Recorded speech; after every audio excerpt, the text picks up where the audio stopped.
Oke, Assalamualaikum warahmatullahi wabarakatuh. Jumpa lagi dengan saya Sungkono.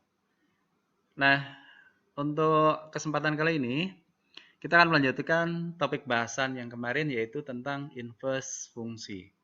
Nah, sekarang pokok bahasannya lebih khusus lagi, yaitu tentang inverse fungsi linear, fungsi kuadrat, fungsi rasional, irasional, kemudian fungsi eksponen, fungsi logaritma, dan fungsi nilai mutlak. Oke, kita mulai dari inverse fungsi linear. Kalau kita punya fungsi linear fx sama dengan ax ditambah b, maka nanti inverse-nya yaitu x dikurang b dibagi dengan a. Nah, domainnya itu domain dari f inverse itu adalah ring dari fx. Dengan demikian, domainnya berupa bilangan real. Karena kita tahu untuk fx sama dengan fungsi linear, ini domainnya bilangan real dan daerah hasilnya atau ringnya berupa bilangan real. Nah, ring dari f itu nanti akan menjadi domain dari f inverse. Jadi f inverse untuk fungsi linear domainnya berupa bilangan real. Nah, kenapa bentuknya seperti ini? Kita lihat. Kalau misalnya f inverse itu sama dengan inverse dari fx, maka akan berlaku f bundaran f inverse itu sama dengan x, sama dengan fungsi identitas. Dengan demikian, kalau kita substitusikan dengan f inverse di x ini, jadi a kali f inverse ditambah b sama dengan x. Operasikan secara aljabar, ini b-nya pindah, terserah, jadi x min b dibagi dengan a. Jadi f inverse-nya sama dengan x min b dibagi dengan a. Kemudian sebagai contoh, di sini ada fungsi fx sama dengan 2x dikurang 1, kemudian fx sama dengan setengah x ditambah 3. Di sini a-nya 2, b-nya negatif 1, di sini a-nya setengah, b-nya 3. Sehingga kalau kita gunakan formula yang tadi, maka ini hasilnya yaitu x min b per a. Jadi x ditambah 1 dibagi 2, sama dengan setengah x ditambah setengah. Untuk yang b, f inverse-nya yaitu x min 3 dibagi dengan setengah sama dengan 2x dikurang 6.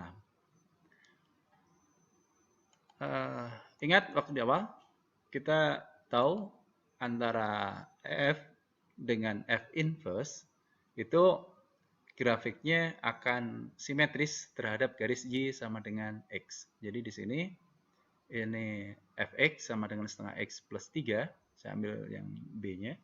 Kemudian gx-nya atau f inverse-nya yaitu 2x dikurang 6. Nah, ini garis y sama dengan x. Ini kalau kita perhatikan, jadi yang merah ini cerminan atau bayangan dari yang biru. Nah, itu untuk inverse dari fungsi linear. Sekarang inverse dari fungsi kuadrat. Fungsi kuadrat fx sama dengan ax kuadrat ditambah bx ditambah c. Inverse-nya nanti, atau f inverse-nya, berupa bentuk seperti ini. Jadi min b plus minus akar 4ax ditambah d dibagi dengan 2a. Nah, bagaimana domain dari f inverse ini? Tergantung dari ring dari fx. Nah, kita tahu ring fx ini bisa dilihat dari nilai diskriminan dan nilai a-nya. Kalau a-nya positif, maka domain dari f inverse yang merupakan ring dari f, yaitu x-nya akan lebih besar sama dengan dari negatif d per 4a. Ini adalah nilai minimumnya. Sehingga domainnya yaitu dari min d per 4a ke kanan. Kalau a-nya negatif, maka ring di sini nanti mempunyai nilai maksimum. Sehingga itu merupakan nilai terbesarnya. Domain dari f inverse itu sama dengan x lebih kecil sama dengan negatif dari d per 4a. Jadi untuk domain dari inverse fungsi kuadrat tergantung dari nilai a dan nilai diskriminannya. Nah, ini cara memperolehnya. Kemudian, kenapa bentuknya seperti ini? Kita bisa buktikan. Jadi kalau F inverse itu sama dengan ini F pangkat negatif 1 atau F inverse dari F, maka F bundaran F inverse sama dengan fungsi identitas, sama dengan X. Sehingga kalau di sini X-nya kita ganti F inverse, maka kita peroleh bentuk persamaan F inverse kuadrat ditambah B F inverse ditambah C sama dengan X. Ini C-nya pindah dulu silahkan, mau tulisin dulu, dibagi dulu dengan A, supaya kita punya bentuk F inverse X kuadrat ditambah B per A F inverse, kemudian ditambah C per A sama dengan X per A. Kemudian C per A-nya pindah ruas ke kanan, sehingga ada bentuk X min C per A. Nah, ini upayakan jadi kuadrat sempurna. Jadi tambahkan dengan setengah dari koefisien F inverse. Sehingga bentuknya bisa kita ubah jadi seperti ini. F inverse X ditambah setengah dari B per A, jadi B per 2A dikuadratkan. Ini kalau kita uraikan nanti ada bentuk F inverse kuadrat ditambah 2 kali suku-sukunya, jadi B per A F inverse ditambah B per 2A kuadrat. Karena tadi di kiri nggak ada, maka supaya sama di kanannya juga harus ditambah dengan B per 2A kuadrat. Kalau kita samakan penyebutnya di sini, 2A dikuadratkan jadi 4A kuadrat. Ini sudah ada A, jadi dikalikan dengan 4A. 4AX min 4AC. Di sini ada B kuadrat per 4A kuadrat. Ini ada bentuk B kuadrat dikurang 4AC. Ini adalah diskriminan. Jadi, F inverse X ditambah B per 2 kuadrat ini kita akarkan. Ini akarnya jadi 4AX dikurang D di sini. Kemudian ini ada 4A kuadrat tadi pembaginya. Kalau diakarkan keluar jadi 2A. Di sini sama. Tadi ada B per 2A. Sudah sama. Jadi min B plus minus akar 4AX ditambah D dibagi dengan 2A. Itu inverse dari fungsi kuadrat. Jadi secara umum bentuknya seperti ini. Kemudian sebagai contoh di sini kita harus menentukan inverse dari fungsi X kuadrat ditambah 2X plus 1.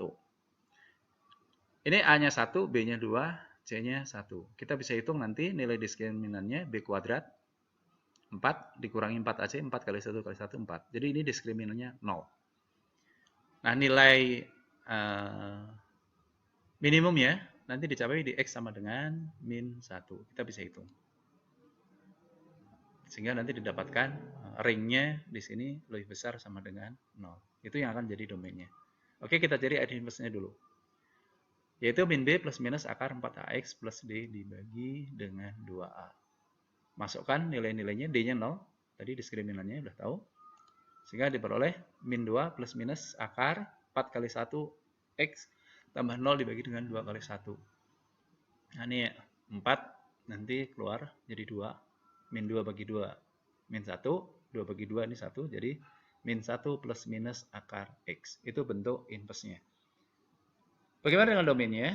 Yaitu karena A-nya positif, ini tadi mempunyai nilai minimum. Jadi X-nya lebih besar sama dengan min D per 4A. Jadi X lebih besar sama dengan 0. Itu untuk domain dari F inverse. Nah, sekarang kita lihat bentuk grafiknya. Oke, nah ini maksudnya. Ini fungsi kuadratnya, X kuadrat ditambah 2X plus 1 yang sebelah sini. Nah, di sini ring dari Fx itu dari 0 ke sana. Artinya Y lebih besar sama dengan 0. Nah, nanti yang jadi domain ya tinggal dibalik saja. Jadi domainnya berupa ini, jadi X lebih besar sama dengan 0. Yang ke kanan sini. Nah, ini garis Y sama dengan X. Jadi kurvanya simetris. Nah, bandingkan dengan fungsi linear tadi yang di awal. Kalau fungsi linear, inverse fungsinya karena fungsinya fungsi bijektif, maka dia berupa fungsi. Tetapi untuk yang fungsi kuadrat, inverse-nya bentuknya seperti ini. Jadi ini bukan fungsi bijektif. Nah, inverse-nya bukan berupa fungsi. Jadi nanti untuk X sama dengan tertentu di sini satu nilai menghasilkan 2 buah. Jadi ada pasangan yang lebih dari 1. Kita ambil 3 di sini, ada 1 titik di atas, ada 1 titik di bawah. Jadi kalau kita uji dengan garis vertikal, ini memotong 2 titik. Oke, sementara sampai fungsi kuadrat. Nanti kita lanjutkan kembali.